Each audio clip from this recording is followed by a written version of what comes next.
All righty, greetings. And here we are, finally, week 6, right at the end. And we're wrapping up this, 12-week journey around the globe with good old US of A. I usually really love to get a whole group of answers here, but we've got the three of us, so we'll do that'll do. We've got yes, Bree, perfect. Uh sounds like a fantastic night if you ask me. Caffeine and international leftovers. I'm in. I was reviewing some makeup Thai assignments and I was just like, "Ooh, could I get any hungrier for Thai food right now?" Enjoy it. All right, with that being said, obviously we know the deal. If you haven't submitted week 5, get it in no later than tomorrow night. If you haven't done your discussion forum post or replied to classmates, knock that out ASAP. Week 6 quiz is open. Take it. Take your first attempt. Get some points on the board. You can always retake that after, but that gets you those initial points. It gives you kind of layout of what the questions are. Then dive back into those readings again if needed, right? And then, of course, week 6 due no later than Sunday at 11:59. Highly suggest submitting an hour beforehand. I've noticed that the website just slows down a bit, and you don't want to have that happening at the last minute. Double check your links. What's submitted at 11:59 is what will be graded. All right. We're in a crazy crunch on this side, just like you guys are in a crazy crunch. So we're trying to get everything graded and get you into that next course, so y'all can move on to externship and moving forward, and depending upon which part of the program you are, another class. To get this started, we have gone from Morocco to Italy, most recently Spain, Mexico, seeing those parallels, right? Seeing connections between certain occupied countries or colonization. We've kind of been seeing these different trends of moving from north to south. We see geographical influence having a huge impact on what we come to find out in different cultures and countries. And, when we start to take a look at the US of A, there's a lot to talk about. To be honest, there'd be a whole course just on this. So I try to do my best to get as much information I can in. Whatever I don't, I'm going to try and cover in study hall on Friday, which is at like 2 p.m. So if you can, either make that or check out the archive.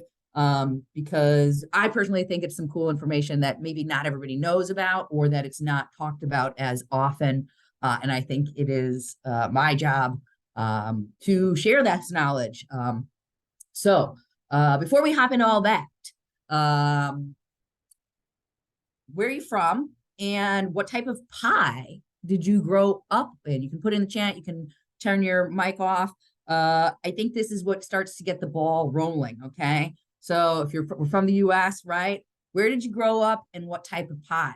Was it a fruit pie? Was it a chocolate pie? What kind? Yeah, Angel, AK. Hi everybody. Hi Chef. Good afternoon. Good afternoon. Good evening. Whatever you are. I'm from Philly. Well, culturally, ironically, like I put in the notes. My family's from Morocco. So. Oh yeah.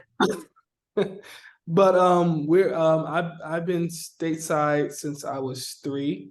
I grew up in Philadelphia, and one of the biggest things that I ate there was definitely sweet potato pie. Sweet potato pie, 100%. Now, question: did it have a caramel topping? Did it have pecans, or just straight sweet potato pie? It was just straight sweet potato pie, and depending upon a holiday, like if it was like Thanksgiving, you would get the dollop of whipped cream. Yeah, exactly. Exactly. Yeah, other than that, that's perfect. Okay, perfect. No, that makes sense. Sweet potato pie, right? We've got a shout out in Ohio for strawberry pie. Okay. Antonio or Aster care to chime in? I'll tell you what my pie was, and it was only really because we had a mulberry tree in the backyard, and I thought it was the coolest thing in the world to have a mulberry tree. And so we didn't grow up having pies, but I started making pies once I started getting in the kitchen, and I thought that was pretty cool. Otherwise, I think that we probably would have been a blueberry pie. from Illinois, and probably from when, you know, if we got some blueberries from Michigan or something. Now, you know, might be, if you're down from somewhere in Georgia, maybe you grew up with peach cobbler or peach pie, right? Maybe if you grew up in another area, you might have more cranberries or blueberries or different types of fruits, okay? Or more, you know, sweeter ones that are like chocolate pies, like mud pie, right? So all of these things kind of change depending upon where you grew up. Another huge talking point is coleslaw and cornbread, two things that we're going to be making this week, right?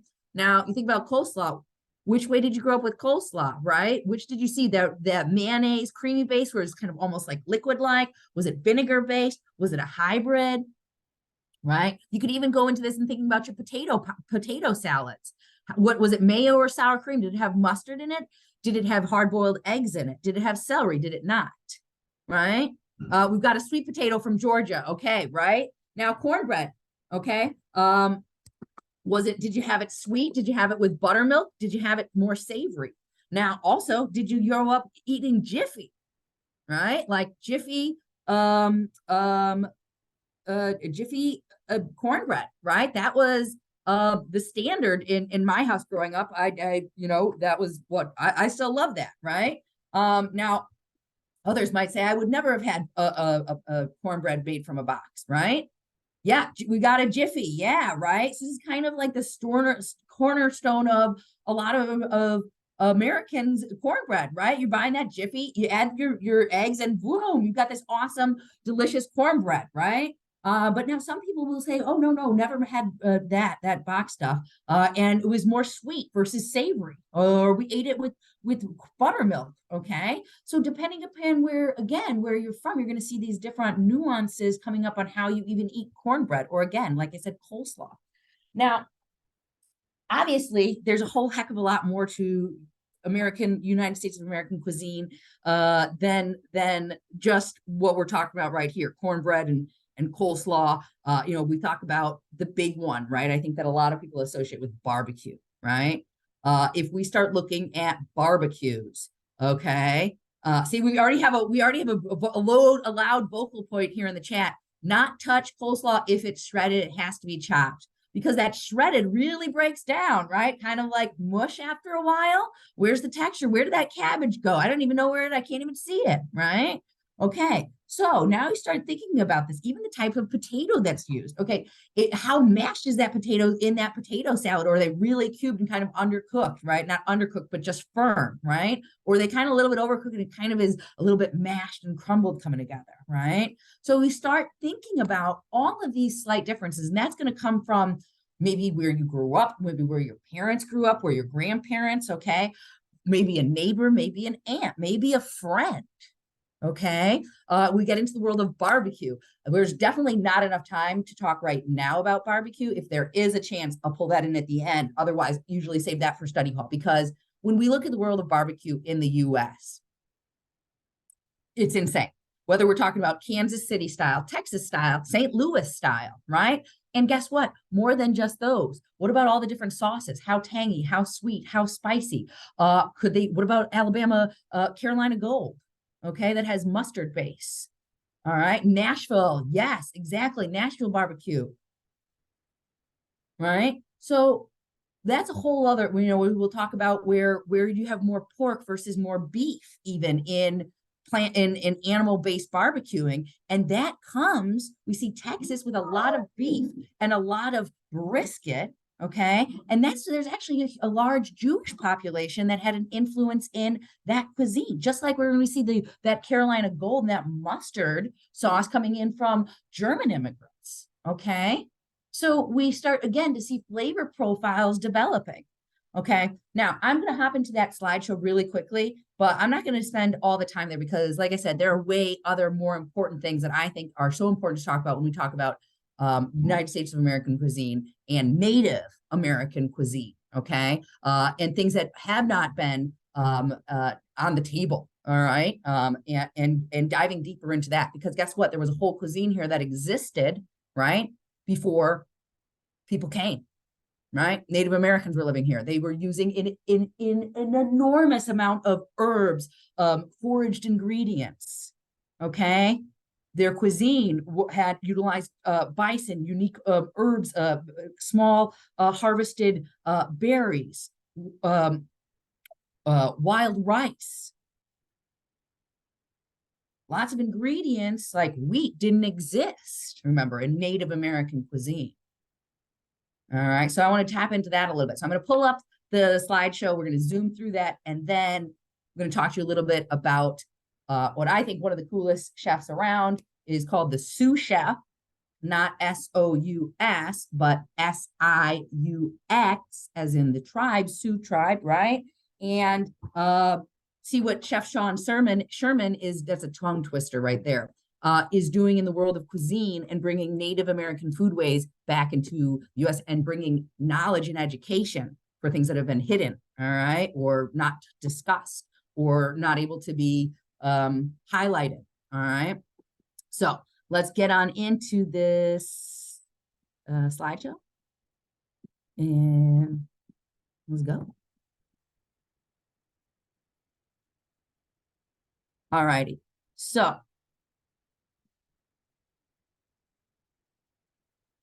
obviously, also, that being said, we know, I think we covered this, I think this was during that time, but you know, that it's, you know, Christopher Columbus did not discover anything, right? This was already here. So you can't discover something that already exists, right? You can find it, but you're not discovering it, right? It's kind of the little joke that I like to play, right?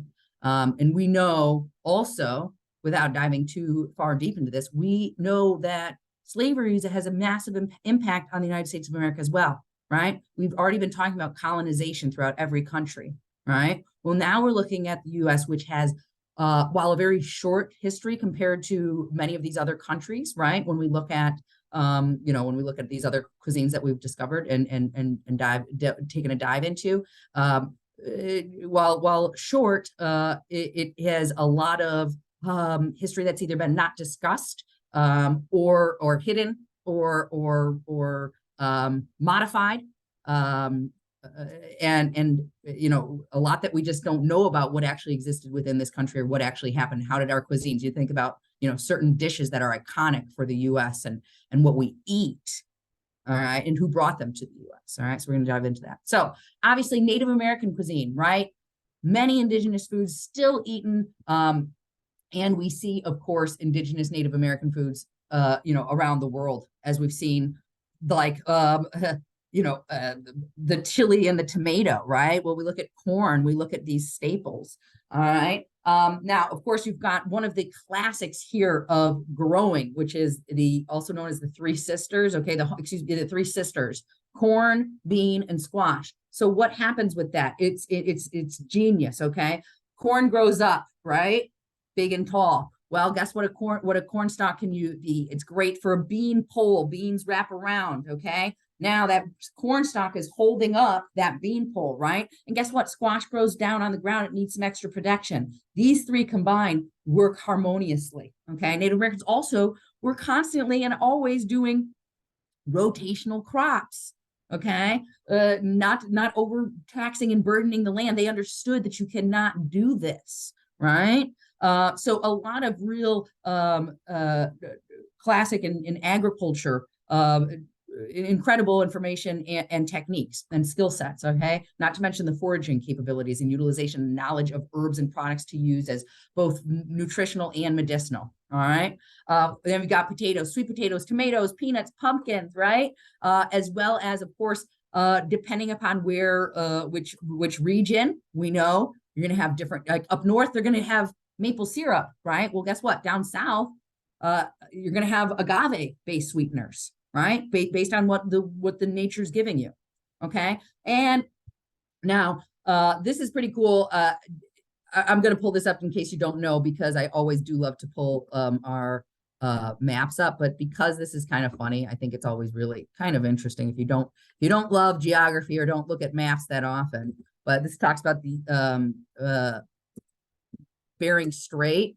Okay, so when we get in here, because the theory goes, right, where we're thinking about indigenous people essentially moving through here, okay? You know, this is Russia over here, in case you didn't know, right? really close when you look at Alaska and Russia. All right. Well, guess what? We know as climate changes, world moves around. Well, this used to be connected, right? Whether it was the sea level was lower, et cetera, et cetera. Who knows, a million things. There was definitely a passageway. Many people cross this way. Okay. So when we start to think about that, that is one huge big theory. Okay. And it's what it is. Okay. So we also remember you've got massive different types of cuisine up in Alaska, and again, indigenous people as well as the Pacific Northwest, a completely different flora and fauna that you're going to see in the Midwest or the Southwest. Okay, and this is all going to change how these indigenous people what they foraged for, what they cooked for, and how they ate. Right, whether it was more fish based, or more corn based as well. Okay, let's keep going on. Back in. All righty. Continuing on, as I mentioned, we know we had the beauty of colonialism, right? Disease, slavery, trade. Excuse me. The Columbian change, the exchange of people, products, money, right? Sale. It was about anything but anything good. All right. Now, what we can start to do is say, well, let's start actually diving deeper into cuisines that came from the migration of people, whether forced and not chosen, or because people chose to immigrate here. Okay.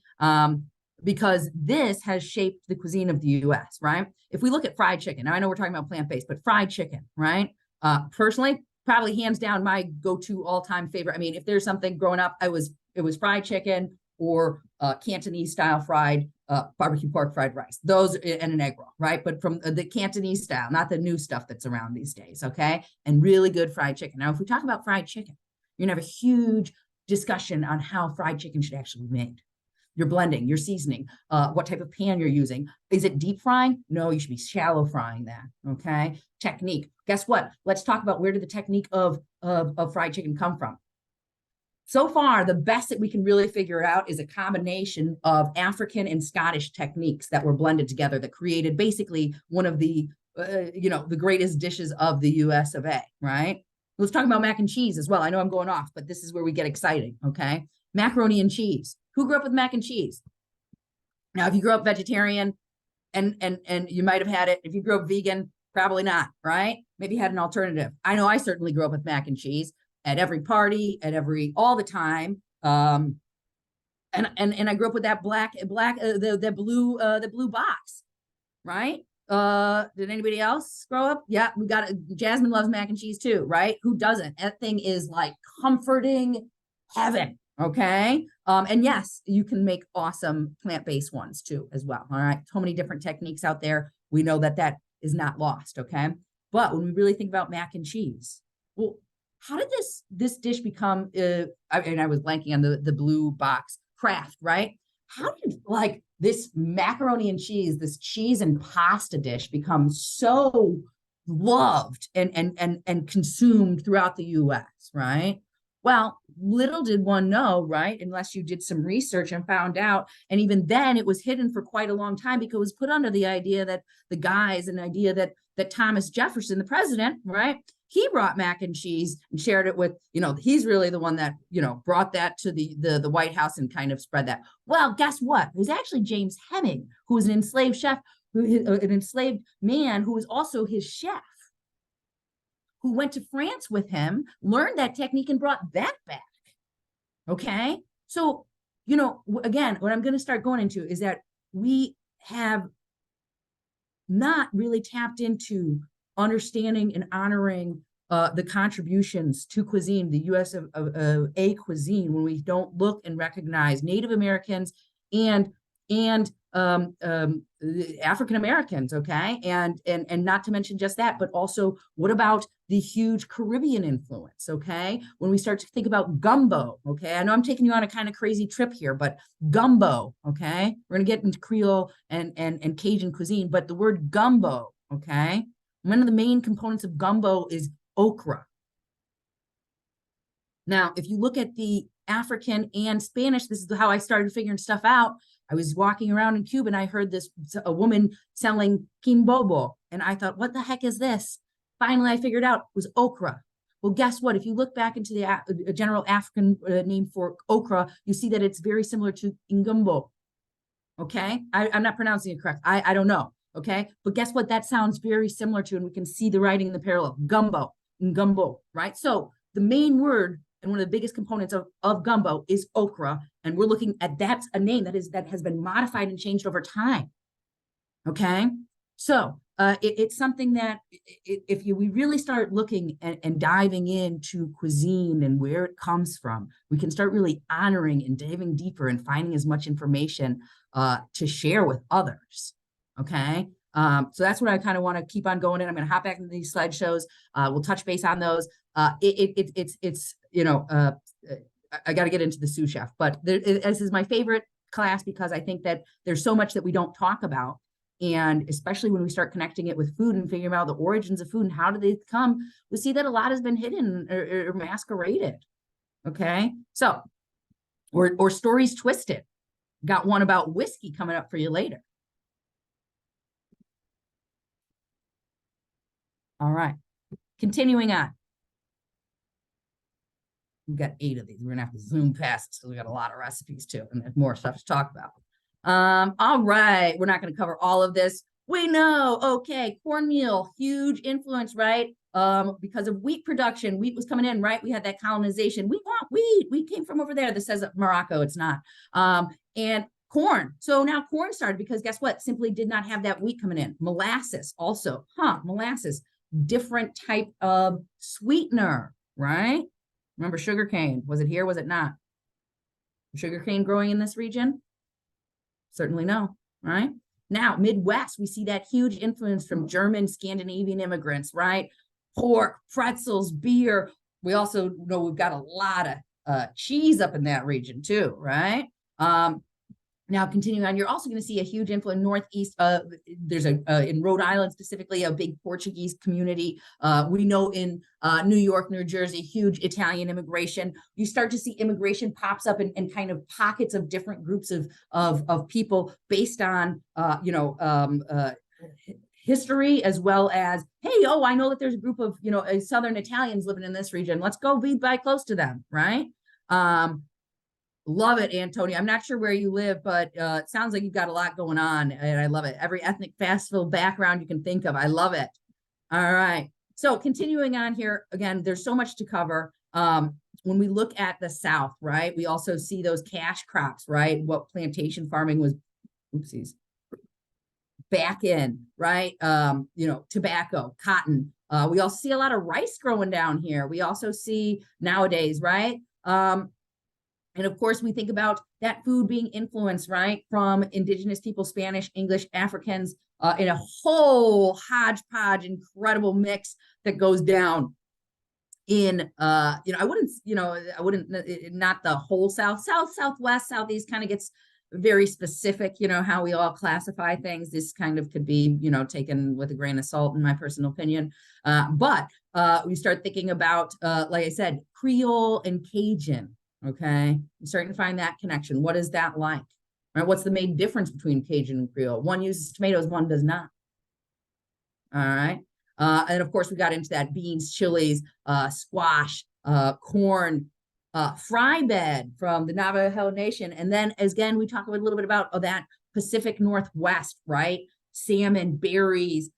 We also have in California and the huge Chinese immigration and population as well. Okay, we see an Italian, the classic stew cioppino that's served all over San Francisco. Italian immigrants were bringing that, right? You've got Hawaiian, you have Alaskan, right? If you break down every region, within these regions are going to have different things. We think about Tex-Mex food, right? Well, that is definitely not Southern cuisine, right? But it's its own thing, and it's not Mexican either, right?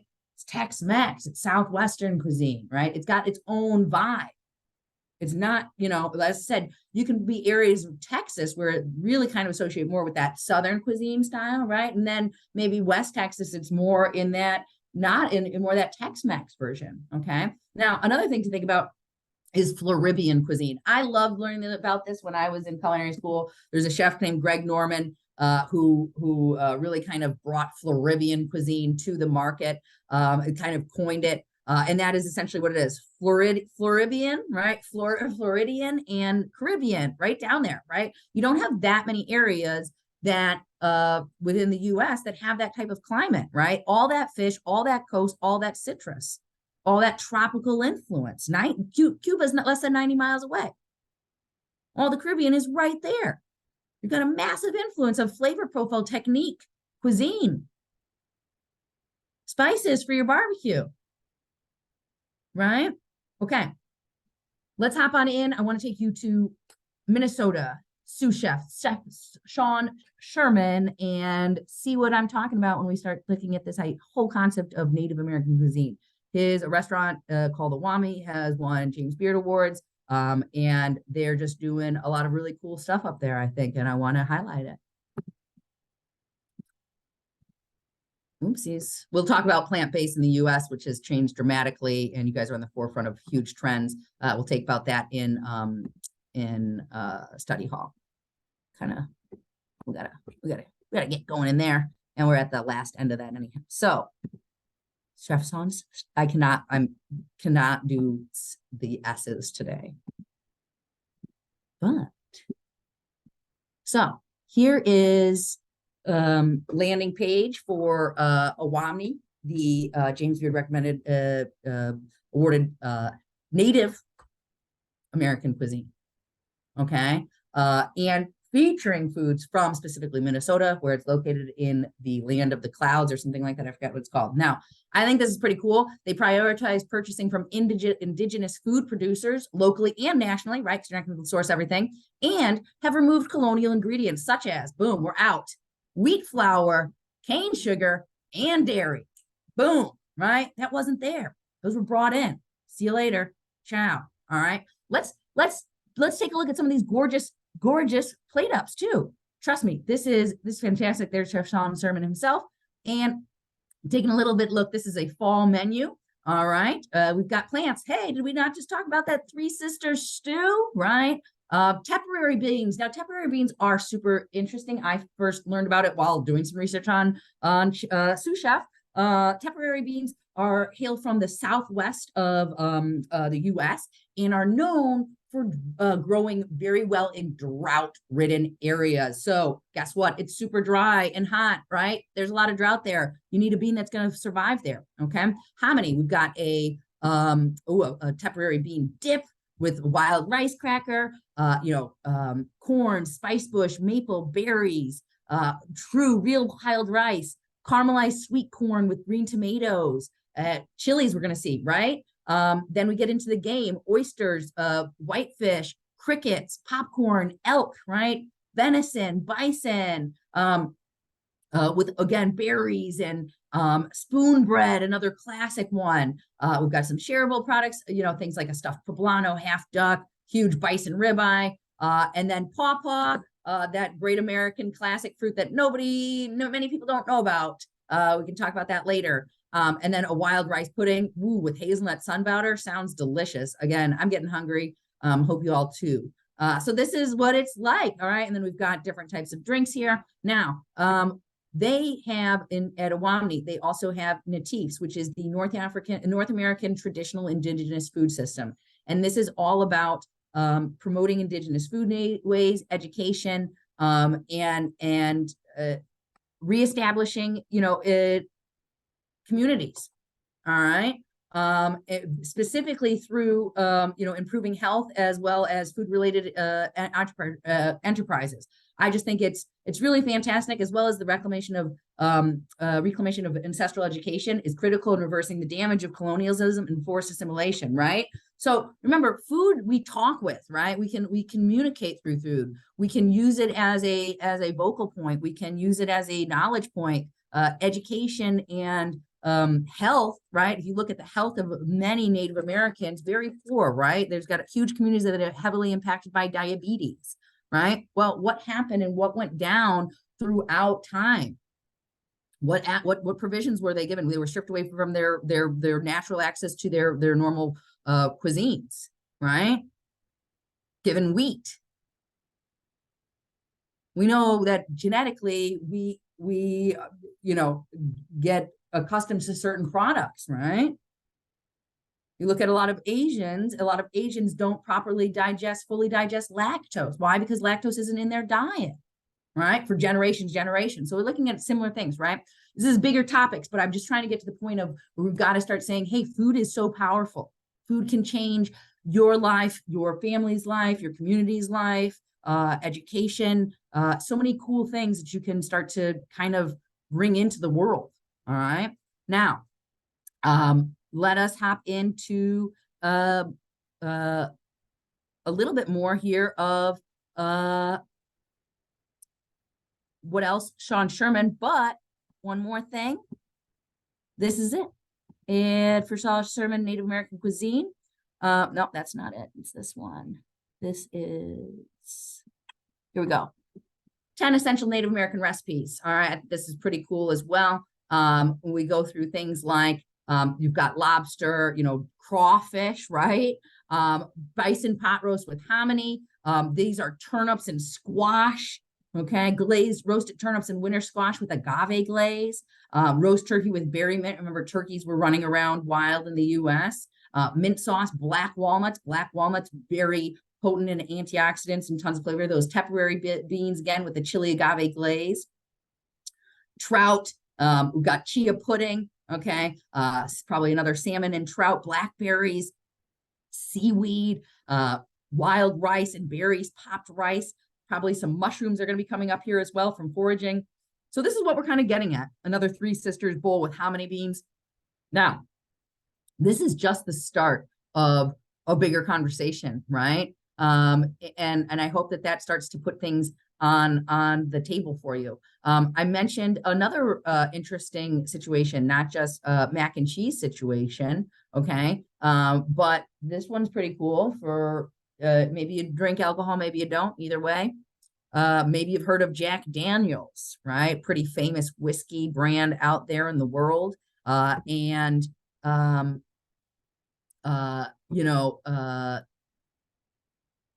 let's just take a look at what went on. Because the truth is, maybe the whole technique and why Jack Daniels was a superior whiskey product because of the distillation technique that actually was originally from a man whose history was hidden. So it's called Uncle Nearest. And when I started reading about Uncle Nearest, I thought, well, isn't this something?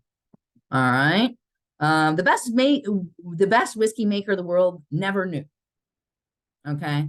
And so what it goes, we're talking, this is the founding place of Jack Daniels whiskey. And as you can see, nearly 2 centuries, this secret was kept, right? Until finally it was made known.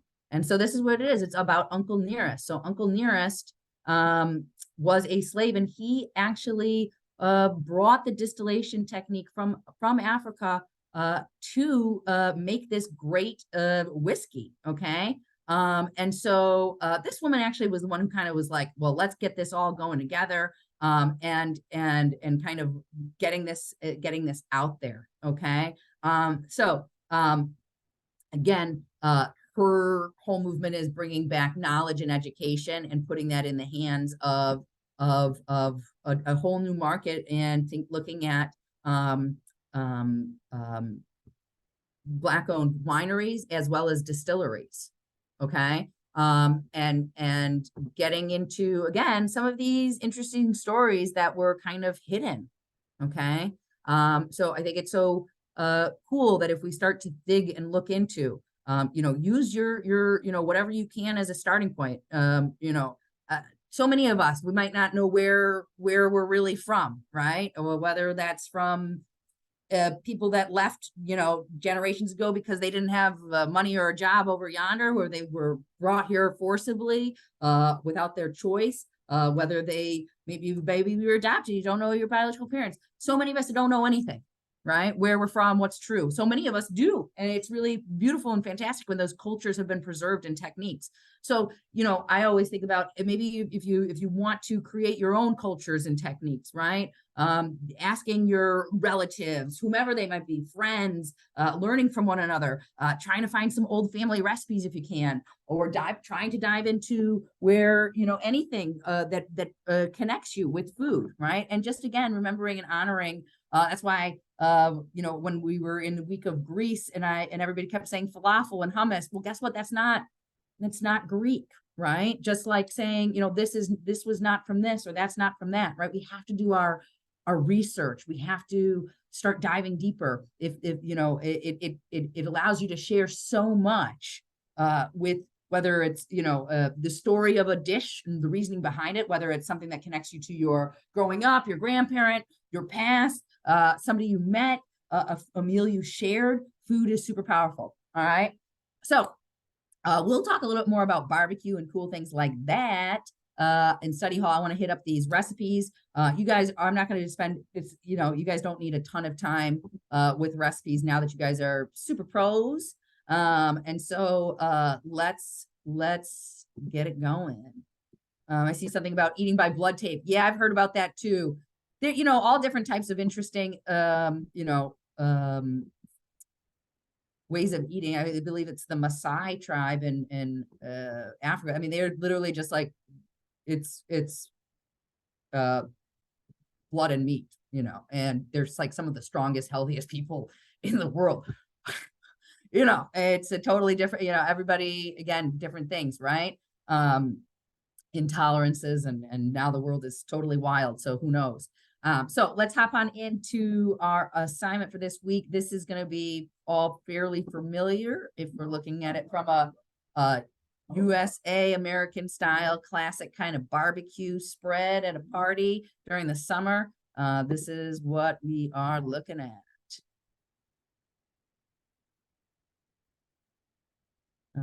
Hold up.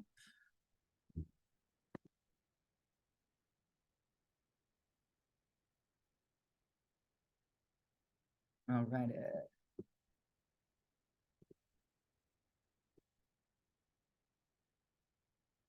All right. Did cover any substitutions in class and the study hall from Monday. So check that out. I go into depth on all of those. I'm going to cover the recipes now and not go as in depth, but if you need more explanation into substitutions, etc., please check out the study hall. All righty. So we've got coleslaw, cornbread, pot pie, and barbecue jackfruit. I'm skipping this one. We're going to save that pot pie for last because it's the most intricate. We'll start off with this coleslaw because it's simple and straightforward. All right. Now, this is definitely not your grandma's coleslaw. Certainly isn't my grandma's coleslaw, but it is tasty. And we're looking at barbecue and plant-based trends in the U.S. And when we look at plant-based and reinvigorating or reimagining dishes, right? Sure, could you make a coleslaw with a vegan plant-based mayonnaise at 100% and vinegar if you wanted? Without a doubt.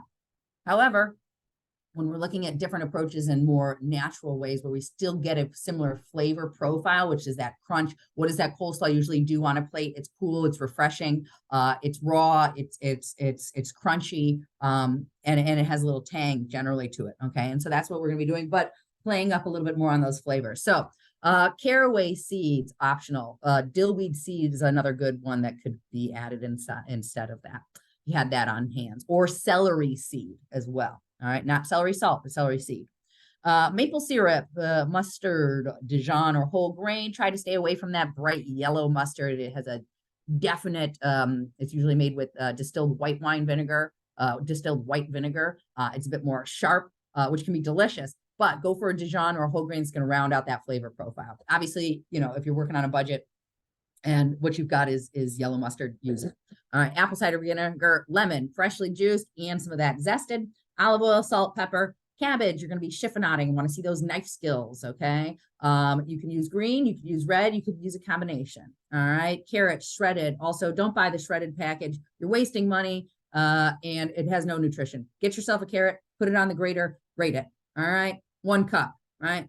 Do yourself a favor and use obviously if that's the only option, but you're wasting money on those shredded carrots that you pre-pied, pre-cooked, pre-shredded. Low nutrition and high cost price, right? Way cheaper to just grate it yourself. It takes like 35 seconds, maybe. All right, a minute if you're slow. All right, so what are you going to do? You're going to whisk together your caraway seeds, maple syrup, mustard, vinegar, lemon juice, and lemon zest. Slowly add in that olive oil. Want to see a complete emulsification. What does that mean? It should be cloudy. It should be opaque. I should not be able to see through it, and I should not see oil globules floating around on the top. You need to emulsify. Your arm should hurt. All right. Remember, once you get out in the industry and you're making huge batches, you're going to be using blenders. You're going to be using mandolins. You're in culinary school. You're making a small salad. Use your skills. All right. Next. Get that container up, chiffonade, thinly, finely chop your cabbage, shred your carrots, add about half of that vinaigrette. Do not just dump the whole thing in. It's going to get drowned, right? Adjust as necessary. If you need a little bit more vinaigrette, add it more. If you don't, pull it back, right? Salt, pepper, adjust. Throw that in the fridge. You can, that'll hold for a couple hours. Obviously, as the longer it sits, the more those vegetables soften up, right? And more the acid starts to penetrate and change the texture of your vegetables as well. All right. So keep it fresh, keep it nice. Barbecue jackfruit. All right. I'll pull up, once we go through these, I'll pull up a visual of what brined young green jackfruit looks like. You can buy it in the can. Asian markets are going to have it. Whole Foods has it. Walmart probably has it. Trader Joe has it. Jackfruit is massive in the plant-based world. It's been trending for a number of years. It is a great shredded alternative, kind of yields the result in this case of a barbecue pulled pork or a pulled chicken, but pulled meat. Another good alternative are large king trumpet mushrooms or king oyster mushrooms that are very long and great for shredding if you can't get your hands on canned young green jackfruit in brine. Okay. So what do you need for your seasoning? You need brown sugar, paprika, garlic powder, salt, chili powder, and pepper. You're going to mix together your seasoning and your jackfruit, right? You're going to take your jackfruit out of your can. You're going to drain it. All right. And rinse it and drain it. Toss that to coat. Next, you're going to get your saute or your sautoir or your rondeau, right? Essentially larger format saute pans, and add oil. Get your seasoning going in that jackfruit and get a little bit of that color. Next, you're going to add your barbecue sauce ingredients, okay? Your barbecue sauce ingredients combine apple cider vinegar, brown mustard, ketchup, brown sugar packed, all right? And your brown mustard, you could use a Dijon or the whole grain mustard that you're using in your coleslaw as well. If you can get brown mustard, great. Those are just all alternatives that'll give some nice flavor profile. You could also, of course, use yellow mustard. It's going to be a lot sharper in that flavor profile. Okay, more like Carolina Gold barbecue sauce than another one. Okay, garlic, minced, salt, black pepper, and a bit of stock. All right. Once you've got a little bit of color on that jackfruit, you're going to add the ingredients, your barbecue sauce ingredients, bring to a boil, reduce to a simmer, and let that cook down. All right. Check it out. It's going to start to break down a bit. If you need to reduce the sauce more, let it do that with the lid off. But make sure that you don't reduce it too much, right? It shouldn't be super thin. It should also not be super thick, right? You want a good kind of hybrid there. Too loose where all the juices are running out, you haven't reduced it enough. Too thick where there's no juice, we're starting to get dry and the flavors are probably a little bit aggressively concentrated. All right. You can make sandwiches out of this. You could top it on you can serve it with your cornbread and slaw, soft little bun. Enjoy, right? Next up, we go into our cornbread. All righty. So cornbread, very much not necessarily vegan in the sense that how we usually approach it, right? Where you're looking at utilizing eggs and or buttermilk, right? As opposed to other approaches where it might actually be vegan, where it's really going to be based kind of like more of a Johnny cake, where we're just looking at corn flour and water. Okay. So when we look at this cornbread, we're going to make a mock buttermilk. And We're going to utilize high full fat coconut milk and a little bit of apple cider vinegar. You're going to mix those together. You're going to let those sit. Okay. Meanwhile, you're going to preheat that oven, 375. All right. Either spray or use some, put a layer down, depending upon what type of pan you're using, whether you want to cook it in your cast iron or if you've got a baking pan. All right. Next, while that vinegar and is doing its magic with the coconut milk, you're going to sift and mix together your all AP flour, your fine cornmeal. Remember, fine cornmeal. You don't want to get coarse. You don't want to get polenta. All those have different densities. Okay. So fine cornmeal is going to be the lightest and it's going to give you your fluffiest, lightest result for your cornbread. Okay. Salt, baking powder, and sugar, whatever you got on hand. Now, if you do use brown sugar, remember brown sugar is going to completely change the color and it's going to make it more dense. Okay. If you're using if you're using regular old sugar, it's going to be a little bit lighter and have a different flavor profile, but you will notice those differences. And then that oil to grease up that bottom of the pan. Mix together your dry ingredients and then whisk together your sugar, oil, and add in your coconut, soured coconut milk. All right. Then add your dry to the wet. Do not overmix. It's okay if you have a little few clumps. Okay. You do not want to aggressively overmix. You overmix that, baking powder basically is just like, and everything just wants to sit and it's not going to lift. So you don't need to overmix that. Okay. You want it all incorporated, but not overmixed. All right. Pour that batter into a prepared pan. Let that bake, pull it out once your tester is done. Let that chill and then gobble it up. All right. Last, but certainly not least. And we're still good on time. Excellent. Pot pie. All righty. So this is, it looks way more intense than it is. All right. I know sometimes the presentation here is just like, whoa, what's going on? At least that's how I feel. So I don't know how you guys feel, but that's how I feel sometimes. I'm like, it's a lot. All right. First, let's talk about crust. Now, this being said, as you can see in this present, oh, whoopsies. In the presentation, in the photo, you see that the pot pie just has like a top, right? It's not in a pie shape. You can do a full pot pie if you would like. However, in order to do that, you do need to make a double batch of your pie crust because this is only making a single batch at this point. Because the idea is here really kind of approaching this in how it could look in a restaurant setting for a restaurant pickup and an order. Okay. Well, and that's unless you're doing, personal little mini pot pies and you know that, hey, you need, there's an X number of minutes request ahead of time, or you need to order ahead of time to make sure that crust is perfect on the bottom, not saturated, etc. So oftentimes this would be a way that you could sell a pot pie without having to worry about that bottom crust getting ruined or not selling that pot pie if it didn't move enough on that day, right? So you just do a top crust, okay? So you've got your basic filling, then you put your top crust on and finish that in the oven. So if you had an order for a pickup, okay, oh, I've got a pot pie. Think about that. How are you going to bake top, bottom, this, you've got your center filling and you've got your crust pre-made, roll out, boom, in the oven, ready to go. All right. So again, that being said, you can definitely make a double crust. You just need to make a double batch. All right. So all-purpose flour, salt, vegetable shortening. It says room temper. I would definitely always go chilled. It's a heck of a lot easier to work with. And ice water. You're going to mix your flour and salt together and cut that fat into small pieces, right? And then into the flour mixture, whether you're using forks or a pastry cutter or your fingers, get that in, okay? You don't want the fat to be much larger than a pea, okay? I wouldn't go, it says as big as an almond. I would not go that big. It's more difficult to work with. Go for the pea size, cut them smaller and to start with, it makes it a lot easier, okay? Now, this dough mix is going to be pretty shaggy, but you're going to get it together. Once you've got that together, you're going to form that into a flat disc, wrap in plastic, labeled date, put it in the fridge, okay? You can knock that out and then later make your filling, okay? It can stay for 2 days. Otherwise, at least give yourself 2 hours. I would personally give yourself 4 hours for that dough to firm up.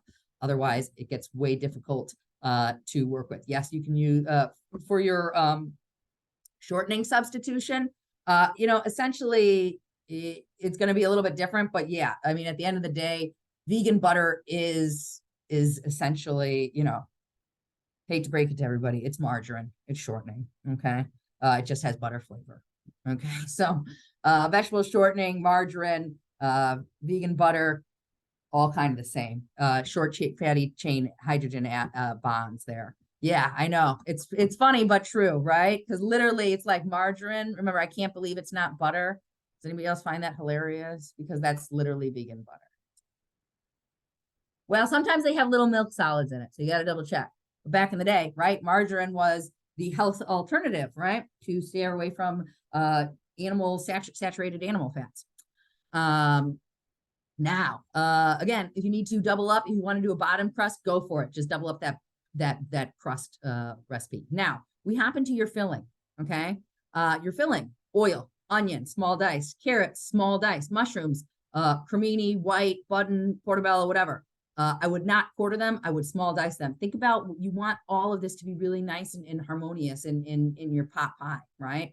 Maybe you think about it, maybe a little bit larger. Maybe you could do a medium dice, or, if you're quartered, if they're not huge, but you just want to think about that whole presentation and mouthfeel and those bites, right? Getting a little bit of everything in there. Garlic, AP flour, veggie stock, almond milk or rice milk or oat milk or any plant-based milk, as long as it's not sweetened and flavored, will do the job. Okay. Thyme sprigs, fresh. If you don't have fresh, you can use dried. A bay leaf, 2 of them, and then you can use, frozen peas and corn. Obviously, if you had fresh, you could use those too, but it's not really the season. You're just going to pull those out and let them thaw out before incorporating in. Okay, and then salt and black pepper to taste. Now, this is one of my favorite techniques. You're doing a Sanger. You're making a roux in a pan that's already going on. Instead of making a roux previously and adding it, you're making this roux in the pan. You Sanger, just like those patatas bravas where you flick in flour to thicken that. It's here as well. Okay, so you're gonna get that oil in a large saucepan. Add your onion. Keep it soft. Keep it light. Keep it translucent. We're not trying to develop color. All right, nice, no color. Add your carrots, add your mushrooms. Cook until those carrots and mushrooms start to soften up, okay? Sweat out a little bit. Add your garlic. Get that nice and aromatic. Next, this is where we're going to Sanger, okay? You're adding your flour and cooking out that raw flour taste, okay? Get that nice and nutty. You're going to see that it starts to cook, right? But you don't want to get into that deep. Otherwise, it's not going to have the same thickening power. Remember, the more you cook flour, the more you cook a roux, the less thickening power it has. But you don't want to undercook it so that it still has a raw flavor. So there's that fine line. Again, using your senses, okay? Tying into all that. All right. Once you've got that going in, you're going to add your stock, whisking, making sure that while you're making that sauce, you get that nice and smooth. All right. Add your almond milk or your alternative milk, your herbs, your spices, bring to a boil, reduce to a simmer, and let that thicken up about 10 minutes. All right. If you need to reduce it longer because your mushrooms have released a lot of moisture and you see that it's very wet, you can reduce it for another minute. 5 minutes if you need. Remember, got to make those decisions as well, right? Using that instinct. This looks really loose and wet. Maybe I need to cook this and reduce this down a little bit more. All right, once it's thickened, add the corn and pea, cook for another few minutes, season to taste, pull out your bay leaves, and you're ready to go. And your thyme stem. Otherwise, if you've got minced thyme, you're good to go. All right. Now, also, if, for example, you really did not like peas or corn or frozen peas and corn, and you wanted to throw in a different vegetable or amp up your carrots, a turnip, a rutabaga, those are a potato, those are all delicious. You could add it's just a half cup of each. So you could do a half bunch of small dice on that if needed, but you would have to cook those earlier in the cooking process and then simply note in your narrative. But I personally don't love corn or peas in my pot pie. I want more root vegetables personally, so you're more than welcome to do that. Simply note in your narrative. Now, when we get ready for assembly, this is where we started up. Okay. You've got your crust ready. And as you can see, you're going to pour that mixture into a heat-proof container. Okay. This is for a larger format. So like an 8x8, whether it's casserole dish, pie dish, square, rectangular, whatever. All right, you're going to put that in, and you're going to put your pie crust on top of that, okay? And you're going to put that in and let that get bubbly and delicious and get that crust nice and golden brown. You can see here, this is the continuation, right? You're rolling out you've got your oven preheated to 425. You've pulled out your chilled dough. You've rolled that out. You're ready to go, right? This is where if you've done 2 crusts, you're going to put 1 in, and then you're going to fill, and then you're going to do a different baking approach. If you're doing just the standard, as we've talked about, you have your dough is rolled out. You've got your filling in your heat-proof dish. You're going to put your crust on top and put that in the fire in the oven. Obviously, this dish, the dough is a little bit finicky, so you might definitely need extra flour. Take note, if you're using a gluten-free AP flour substitute, this dough gets wet. You have to make sure that you're using a correct and a good substitute for AP flour, AP gluten-free flour. Again, do a little cut on there for steam venting, extra butter if you want, and get that nice and delicious. It's going to come out bubbly. It's going to hot. Let that sit for about 5 to 8 minutes before serving, and then get that spoon ready and dig in. All right. Yeah, right, Antonio. See, now we could even have this whole, we've got another supporter of potatoes, right? I agree. Like, how are we not going to have potatoes? All depends upon where you grew up and who was cooking, right? All right, class. I'm going to get you out here on time. If you have questions, please do not hesitate to reach out. We are going to continue to talk a little bit more about barbecue and styles, as well as plant-based currently in the US and what that looks like. I want you to just think about, like, I just rambled off 5 different types of alternative based milks. We didn't have that, 20 years ago. We didn't have that 15 years ago. The demand and change has completely restructured products that are selling. Before, it used to be just dairy milk, right? And soy milk. Now, rice, oat, macadamia, everything's coming out. So, tons to talk about. I hope that you reach out with any questions. Let me know how I can help. Let's finish this. I'm going to be grading week 5s. I'm super excited to review and excited to have been on this journey with you. So hopefully see you study hall on Friday. If not, catch the archive if you want to see a little bit more about barbecue and stuff like that. Take care, be well, and catch you on the flip side. Bye. Thank you. Bye. Bye.